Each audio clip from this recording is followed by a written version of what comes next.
Welcome. In front of me is a Sony Xperia 10 Mark IV, and today I'll show you how you can go through the setup process of this phone when you first boot it up. So when you first boot it up, you should be presented with this screen that you can see from me right over here.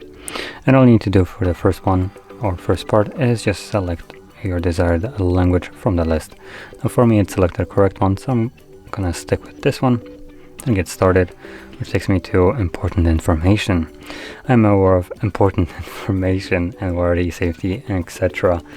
Now you can tap on the important information and this will take you to a bunch of different things. So we have about warranty period, and so on. And we also have right here a license agreement and some other stuff. So if you want, you can obviously read those if you don't really care, because you still need to agree to them to actually use the phone that you just purchased. And I guess just check the box on and go to the next page, which will allow us to connect to some kind of mobile network through our SIM card. So you could insert your SIM card right now, or you can also download an eSIM, I assume.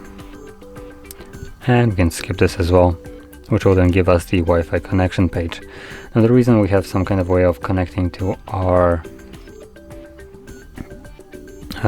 network is so throughout the process we have also the option to log into our Google account. Now if you choose to skip Wi-Fi connection and also mobile network, then you will not see the Google login page at all, but you can change that later on after the setup has been set up by going into the settings and just changing it in there. And yeah, so I'll be setting it up offline.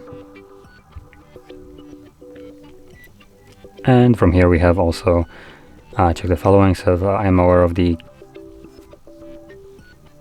end user I'm pretty sure we already had something along those lines before, the first page that we agreed on, but whatever. And the second one is optional.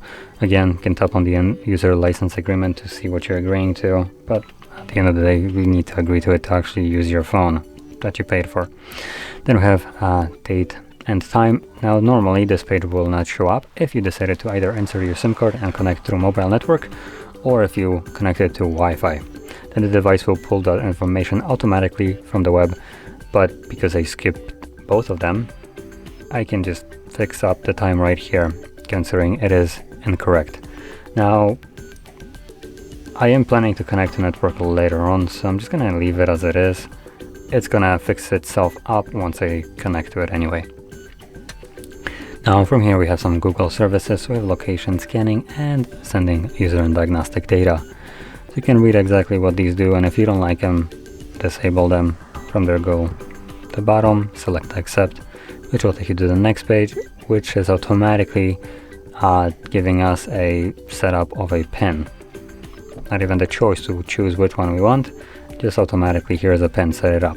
Now you can skip it if you don't want it, and you can also change it if you don't want to use pin by selecting right here, screen lock options, and choosing also a pattern or password if one of those is something that you would like to utilize.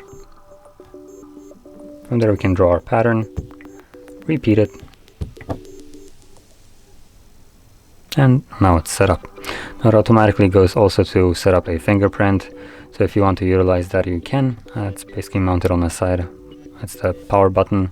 It also doubles as a fingerprint sensor, so if you want it, use it. If you don't, scroll all the way down and select no thanks.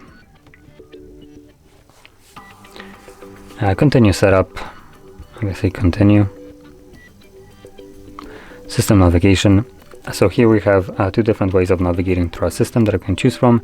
By default it opts into a 3-button navigation, which is, well, right now we have a 1-button navigation, but it shows you how it looks like normally. So you also have the home button and recent, but you can also switch to gesture navigation, which will then allow you to use these like swipes. So you swipe up to go home, swipe up and hold to go to recent, and swipe from either side of the screen to go back, which is what I will be utilizing. Anything else? Control info on lock screen. This just allows you to choose how notifications will be displayed on the lock screen when the device is locked. So you can select to either have a full like notification visible along with, for instance, part of a content like you would see for messages, where it says, shows you a contact that has messaged you and portion of that message. You can choose it to only show that someone messaged you, or you can just remove the notification altogether. So when the device is locked, if you have some snoopy people at work, they just have no way of knowing if anybody even messaged you. I'm gonna keep it at default setting, so just gonna go to next, and this finishes up the setup. So let's just select finish, which will greet us with our home screen. So there we go. That is how we can go through the setup of this phone, and if you found this very helpful, don't forget to hit like, subscribe, and thanks for watching.